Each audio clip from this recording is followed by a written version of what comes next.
today's market is worse than COVID. And if they did not think twice and be strategic and sell 3-5 years ago, bad news. So who are you going to bet on? What horse are you going to bet on? United States? Your kids? Your brothers and sisters? Come on. My father always used to say, just make sure you take care of yourself. Because if you take care of yourself, you could actually help others. If you didn't take care of yourself, you're fucking complaining. All these excuses. And let's face it. Either you're stagnant, you're content, you're a loser. And it's tough to take risk when you're older. And I'll tell you, guys that are over 60, they're all betting on that Social Security, man. And Social Security is a big thing. I'm a person that recommends, even if you got let go, I've seen it. Let go, you can't get a job, it's been 2 years, you get depressed, you start drinking, go through a divorce, your spouse is fucking around, your kids think you're a loser, your kids are asking you for money. I know guys that went to Target and worked on a forklift with an MBA and making good money, and then all of a sudden it's over. Yeah, eventually, like my father would say, eventually everything comes to an end, including life. That's why I'm so charged up, is because for 50 years I've seen opportunities. The only thing going for me now is physically I can't do this shit. But I'm going to bet. I'm going to bet on the stock market. I'm going to bet on Vietnam. By the way, my strategy, don't own anything. I'm not going to own a home. I'm not going to own a car. I'm not going to be married. Nope. My dad always used to say, cash is king. Well, guess what? Cash is king. When you got cash, you can make opportunities. But I'm at the point in my life where I got enough. The only thing I want is my health right now. That's all I want is my health and be able to teach and coach and so on. And this is fun, my YouTube channel, because it's going to be evergreen, and my grandkids they're all going to know who Papa Rock was. And I have a book too. My memoir is called They Named You Right. And I have a second book coming out soon. But I'm not here to promote that. I'm here to say, listen, you better start thinking about what's going on, man. And here's the other thing. We're going into the third quarter. If you haven't, that's the other thing I learned from my mentors is, if you haven't hit your milestones by Easter, you got a bad year. And guess what? There's a lot of bad years going on. And it's not going to get any better if you don't reinvest in people. Because people run businesses, not the boss. The boss don't run the business. The boss doesn't even know what's going on. The boss is all worried about their finances and their retirement.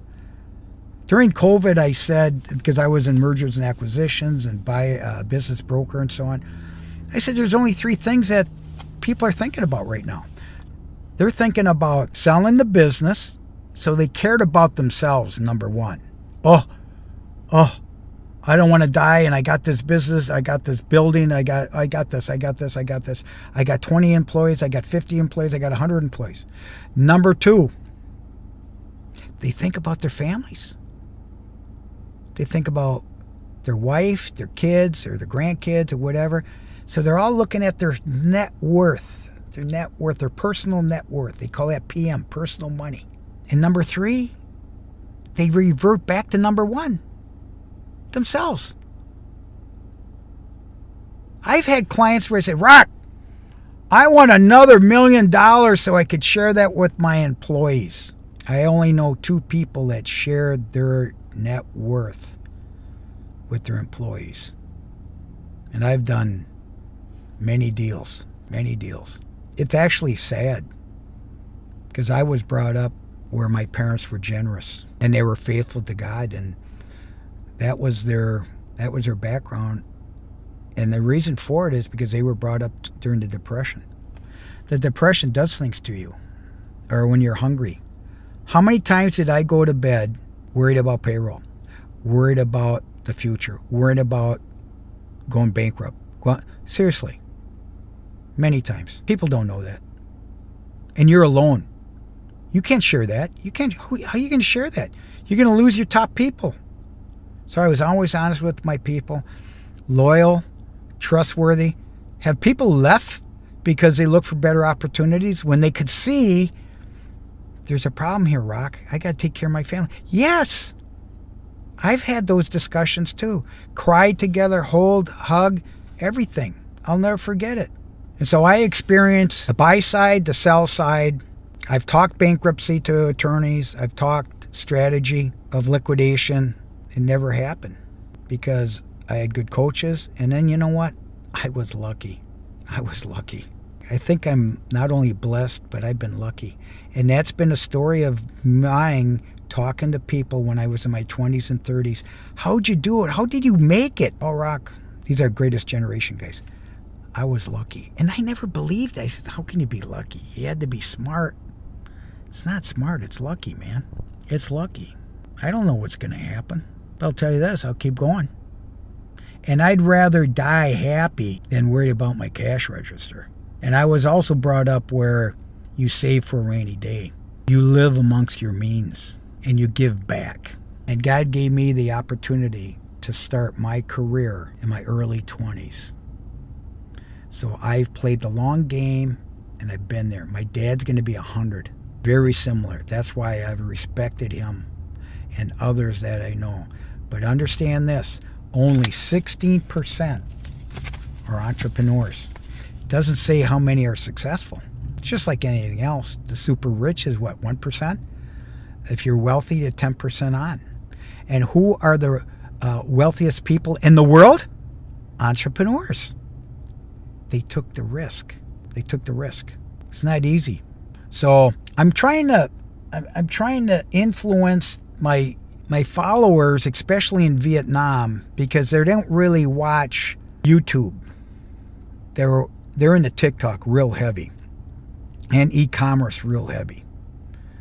So I'm trying to work a strategy out that they have to learn English also, because English is the global language of business. Even though they say, Rock, you got to speak and translate into Vietnamese. No, I don't. You got to read English. You got to know how to communicate with English. I know it's their secondary language. I mean, they start in kindergarten. Do we start another language in the United States? No. And I'm terrible at English alone, so I can't teach it, you know? So, yeah, this is a long one, but I'm trying to get it going to the point where you just don't turn on a dime and you're an entrepreneur. No.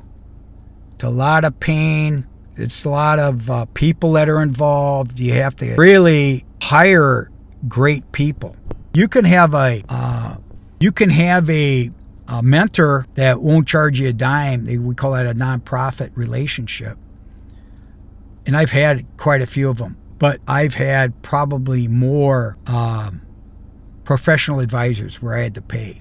And I could justify all of it, including therapy, by the way, So I just wanted to talk about, I'm talking to people. I'm trying to get it out there about, listen, we're going in the third quarter. It's a bitch. And if you really just sit back and think you're going to get hired and things are going to change via tariffs, via new owner, via seller, no. You got to think for yourself. You got to be strategic, intentional, and you got to take risks. That's it. I'm going to add, in my case, prayer. I prayed a lot. Cried a lot, alone. I'm not going to be able to pay for this house. I'm not going to be able to raise these kids. Oh, I'm going through a divorce. I'm single. And I got alimony, child support, and raise my kids. Yeah. So, yeah, I got tired after 50 years, but I hit those goals. I wanted a 50-year career, which is continued on. I wanted to be a millionaire. I achieved that. And I wanted to pay all my bills. I wanted to be a person of integrity. I wanted my parents to be proud of me. I wanted to do the right thing. I want my kids to be proud of me. I want my grandkids to be proud of me. And I want to go to heaven. Yeah. Those are all goals. And I don't want to stop. And now I'm going to, what I call, adopt other people that I could help. So I am making a difference. And by the way, YouTube, I'm making a difference. TikTok, I'm making a difference. I love it when somebody says, Rock, this helped me a lot. I got articles. I got books. I'm talking about publications. And I like my life. And thank God I'm healthy at this point. So anyway, this is it, kids. Think about it. I know it's a long video, but my editors, I hope they cut the shit out of it and kind of highlight it. Because I'm trying to get that monetization soon. I want to be in that 1 percentile of less than a year. Help me. The only way it could help me is just keep listening, commenting, sharing. But that's the key. And come back and listen to it again. And either a like, down, a comment. If I could help other people, do it. Okay? So I'll talk to you soon. God bless you. I truly appreciate everyone listening to me. Because I am not the smartest guy in the room. I'm just the most experienced. Okay? I'll talk to you soon. God bless.